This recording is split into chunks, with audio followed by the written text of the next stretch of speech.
அன்புக்குரிய சகோதர சகோதரிகளே, இன்றைக்கு நான் இந்த காணொளியிலே உங்களுக்கு சொல்லக்கூடிய முக்கியமான ஒரு 3 விஷயங்கள் இருக்கிறது.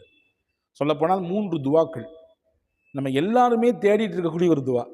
சொல்லப்போனா புள்ள பெத்திருக்கக்கூடிய, புள்ளையை வளர்த்து கொண்டிருக்கக்கூடிய காலகட்டத்தில் இருக்கக்கூடிய பேரண்ட்ஸ், பெற்றோர்கள், குறிப்பாக தாய்மார்கள் கேட்கக்கூடிய துவா.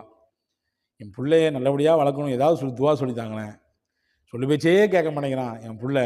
அவன் என் சொல்லு பேச்சு கேட்கணும், துவா சொல்லி தாங்களேன். முன்னாடிலாம் என் கூட உட்கார்ந்து ரொம்ப நேரம் பேசுவான், இப்போ முகம் கொடுத்து கூட பார்க்க மாட்டேங்கிறான்.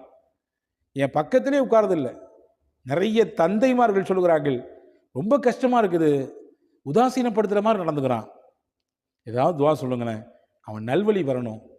எங்கள் அப்பா அம்மாவுக்கு அவன் நல்ல கண்குளிர்ச்சியை தரக்கூடிய பிள்ளையா இருக்கணும்.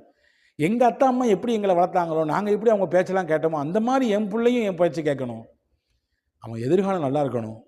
எந்த கட்டத்திலையும் அவன் தோந்து போயிடக்கூடாது. வாழ்க்கையில் சறுக்கி விழுந்துடக்கூடாது. ஒழுங்கீனமான விஷயத்தில் அவன் போய் விழுந்துடக்கூடாது. எனவே என் பிள்ளைக்காண்டி துவா செய்யுங்களேன், அவன் நல்லா இருக்கணுன்றதுக்காண்டி ஏதாவது துவா சொல்லித்தாங்களேன்னு கேட்குற பேரண்ட்ஸ் நிறைய இருக்கிறாங்க. அவங்க எல்லாத்துக்குமான பதிவு தான் இது. 3 துவா சொல்ல போகிறேன். 3ம் முத்தான துவாக்கள். நம் பிள்ளைகளுடைய விஷயத்திலே நாம் ஒவ்வொரு நாளும் கையேந்தும் போதெல்லாம் கேட்க வேண்டிய துவா.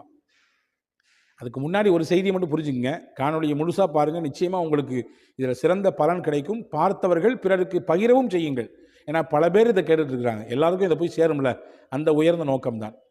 ரசூலுல்லாஹி ஸல்லல்லாஹு அலைஹி வஸல்லம் சொன்னாங்க, பெற்றோர் பிள்ளைக்காக வேண்டி கேட்கிற துவாவும் பிள்ளைகள் பெற்றோர்களுக்காக வேண்டி கேட்கிற துவாவையும் அல்லாஹ் மறுப்பதே கிடையாது. இதை புரிஞ்சுக்குங்க. துவாங்கிறது வெரி பவர்ஃபுல்.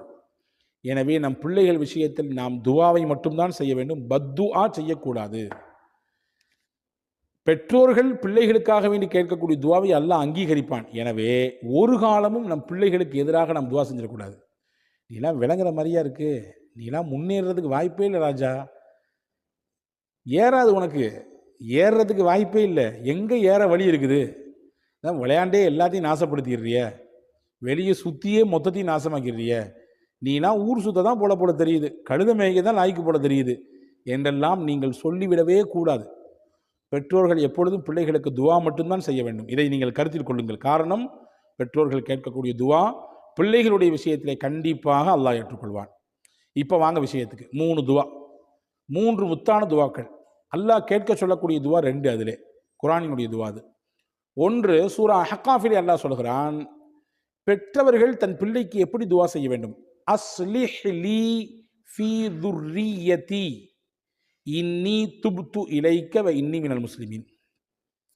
அஸ்லிஹ் லீ ஃபீ துர்ரியதி, யா அல்லாஹ், என்னுடைய பிள்ளைகள் விஷயத்திலே எனக்கு என் பிள்ளைகளை நீ சிறப்பானவர்களாக, சாலிஹீன்களாக, நல்லோர்களாக ஆக்கி கொடுப்பாயாக. இன்னி துப்து இலைக் வ இன்னி மினல் முஸ்லிமீன், உன்னிடத்தில் நான் பாவ மன்னிப்பு செய்கிறேன், நான் பாவ மன்னிப்பு கேட்கிறேன், முஸ்லிம்களில் ஒருவராக நான் இருக்கிறேன் என்று சொல்லக்கூடிய இந்த துவாவை பெற்றோர்கள் தங்கள் பிள்ளைகள் விஷயத்திலே கேட்க வேண்டும். யா அல்லாஹ், என் பிள்ளைய எனக்கு நல்ல பிள்ளைய ஆக்கி கொடு, நான் உன்கிட்ட பாவம் பண்ணி கேட்குறேன்.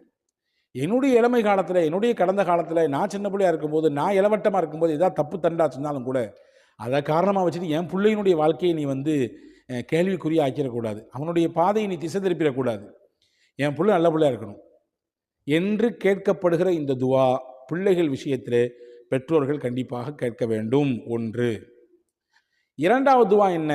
அல்லாஹ் கேட்க சொல்கிறான், ரப்பனா ஹப்லனா, ரப்பனா ஹப்லனா மில்லதுன்க ذுர்ரியத்தன் தய்யிபா, ரப்பனா ஹப்லனா மில்லதுன்க ذுர்ரியத்தன் தய்யிபா. இப்ராஹிம் அலைஹிஸ்ஸலாம் கேட்ட துவா. யா அல்லாஹ், உன் புறத்திலிருந்து எனக்கு அழகிய குழந்தையை, அதாவது மனமிக்க பிள்ளையை, வாழ்க்கையில் ஒழுக்கத்தில் நல்லொழுக்கம் உள்ள நல்ல பேரெடுத்து தரக்கூடிய பிள்ளையை உன்னிடத்திலிருந்து எனக்கு தருவாயாக என்ற துவாவை ஹஜ்ரத் இப்ராஹிம் அலைஹிஸ்ஸலாம் கேட்டாங்க.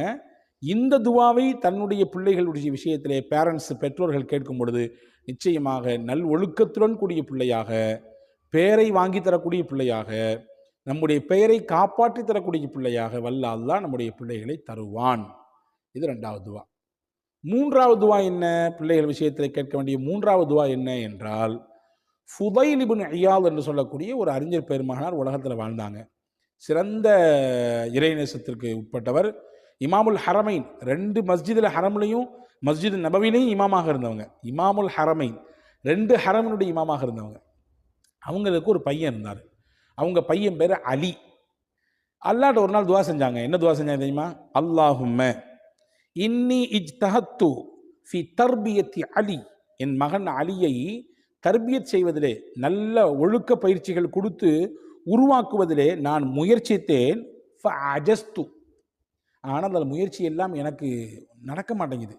என் பிள்ளை என் சொல்லு பேச்சு கேட்க மாட்டேங்கிறான். எந்த இமாம் சொல்றாங்க? இமாமுல் ஹரமைன், மிகச்சிறந்த இறைநேசர்களில் ஒருவராக இருந்த ஃபுதைல் இப்னு இயாத் ரஹ்மத்துல்லாஹி சொல்றாங்க. அப்போ நீங்க கவனிச்சுக்கணும், பேரண்ட்ஸ்லாம் உள்வாங்கிக்கணும். அந்த பெரிய இமாமுடைய பிள்ளையே ஆரம்பத்தில் சொல்லு பேச்சு கேட்கல. பிள்ளைங்கன்னா அப்படி இப்படி இப்போ இருக்கத்தான் செய்வாங்க, கொஞ்சம் கேட்பாங்க, கொஞ்சம் கேட்காம போவாங்க.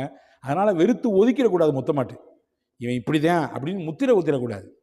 நல்ல அபிப்பிராயம் வைக்க வேண்டும் பிள்ளைகள் மீது எப்போதுமே. அது சிறந்த, நீங்கள் உங்கள் பிள்ளைகள் மீது எந்த அளவுக்கு நல்ல அபிப்பிராயத்தையும் எந்த அளவுக்கு நல்ல தொடர்பையும் வைத்திருக்கிறீர்களோ அதைத்தான் உங்களுக்கு திருப்பி தருவார்கள் உங்களுடைய அந்திம காலத்திலே. உங்களுடைய வயோதிக காலத்தில் அவங்க உங்களுக்கு திருப்பி தருவாங்க. நீங்கள் வெறுப்பையும் கெட்ட வார்த்தையையும் தேவையில்லாத வார்த்தைகளையும் அவனை அவமானப்படுத்துகிற மாதிரி உண்டான நிகழ்ச்சியையும் அவனை தொடர்ந்து பழிச்சுக்கிட்டே இருக்கக்கூடிய விஷயத்தையும் சொல்லி சொல்லி சொல்லி சொல்லி நீங்கள் அவனை வளர்த்தீங்கன்னா உங்களுடைய கடைசி காலத்தில் அது அப்படியே ரிப்பீட் அடிக்கும் உங்கள் மேலே. அதை நீங்கள் கவனிச்சுக்கணும். எனவே அன்பான சகோதரர்களே, ஃபுதைல் இப்னு இயாத் ரஹ்மத்துல்லாஹி சொல்கிறாங்க, நான் என் புள்ள அலியை தர்பீத் செய்ய முயற்சி பண்ணேன், ஆனால் ஒன்றும் நடக்கலை. இப்போ ரப்பி அந்த ஆலின், நீ என்னுடைய ரப்பு, நீனே மிக உயர்ந்தவன், உன் பொறுப்பில் நான் விட்டுட்டேன், நீ அவரை பார்த்துக்கணும். உன் பொறுப்பில் நான் விட்டுட்டேன், நீ அவரை பார்த்துக்கணும், நீ தான் எனக்கு தர்பீத் செஞ்சு தரணும் அப்படின்னு துவா செஞ்சாங்க. வரலாற்றில் வருகிறது, ஃபுதைல் இப்னு இயாத் ரஹ்மத்துல்லாஹி அவருடைய இந்த துவாவை அல்லாஹ் ஏற்றுக்கொண்டான். அவருடைய மகனார் அலி அவர்களை அல்லாஹ் உயர்ந்த அந்தஸ்திற்கு உயர்த்தினான். எந்த அளவுக்கு என்றால், ஹஜ்ரத் அப்துல்லாஹ் இப்னு முபாரக் ரஹ்மத்துல்லாஹி என்கின்ற திருநபி ஸல்லல்லாஹு அலைஹி வஸல்லம் ஹதீஸ்களை ஆய்வு செய்யக்கூடிய, விளக்கோரை தரக்கூடிய அவர்கள் சொல்கிறார்கள், எங்களுடைய காலத்திலே வாழ்ந்த ஆகச்சிறந்த மனிதர் யார் தெரியுமா? ஃபுதைல் இப்னு இயாத். ஆனால் அவருடைய மகன் அவரை விடவும் உச்சத்துக்கு போய்விட்டார். மிகைப்படுத்தி சொல்றாங்க. அவருடைய மகன் அவருடைய உச்சத்துக்கு போயிட்டார்னா என்ன அர்த்தம்? சிறந்த பிள்ளையா இருந்தார், ரொம்ப நல்ல பிள்ளையா இருந்தாருன்னு சொல்றாங்க. அப்போ இந்த துவா தான் அந்த பிள்ளையை அப்படி மாற்றியது. என் பிள்ளைக்கு எவ்வளவோ நான் முயற்சி பண்ணேன், ஆனால் எதுவுமே நடக்கலைன்னு சொல்லி இயலாமையில் ஆகி தான் ரப்பிட்ட பொறுப்பு கொடுக்காங்க. யா அல்லாஹ் நீ தான் பொறுப்பு, நீ தான் என் பிள்ளையை வாசி தரணும். ஏன் தான் யா அல்லாஹ் நீ தான் பொறுப்பு, அவனை இந்த பழக்கத்திலேருந்து நீ தான் மீட்டெடுக்கணும். யா அல்லாஹ் நீ தான் பொறுப்பு, அவன் எந்த விஷயத்திலையுமே ஈடுபாடு காட்ட மாட்டேங்கிறான், தொழுகிறத ஈடுபாடு காட்ட மாட்டேங்கிறான், உன்னை பயப்படுறத ஈடுபாடு காட்ட மாட்டேங்கிறான், கூடா நட்பு கேடாய் முடிகின்ற மாதிரி தேவையில்லாத நட்பு வட்டாரத்துலலாம் சிக்கி தவிச்சுக்கிட்டு இருக்கான். அவனை நீ தான் காப்பாற்றணும், நீ தான் காப்பாற்றணும். அல்லாட்ட பொறுப்பை கொடுங்க. இந்த 3 விஷயத்தை நீங்கள் செய்யுங்க. 2 குர்ஆனினுடைய துவா, அது ஹஜ்ரத் ஃபுதைல் இப்னு இயாத் ரஹ்மத்துல்லாஹி செய்தது மாதிரி உண்டான துவா. இந்த 3ஐயும் அல்லாஹ்விடத்தில் செய்யுங்கள். நிச்சயமாக நீங்கள் எதிர்பார்ப்பதை போன்று நல்ல ஒழுக்கமுள்ள சிறந்த வாய்ப்புகளையும் திறமைகளையும் பெற்ற பிள்ளைகளாக உங்கள் பிள்ளைகள் உருவாவதற்கு வல்ல அல்லாஹ் இந்த துவாக்களை காரணமாக்குவான். அல்லாஹ்விடத்திலே தொடர்ந்து துவா செய்வோம். அல்லாஹ் தௌஃபீக் செய்வானாக. வஸ்ஸலாம்.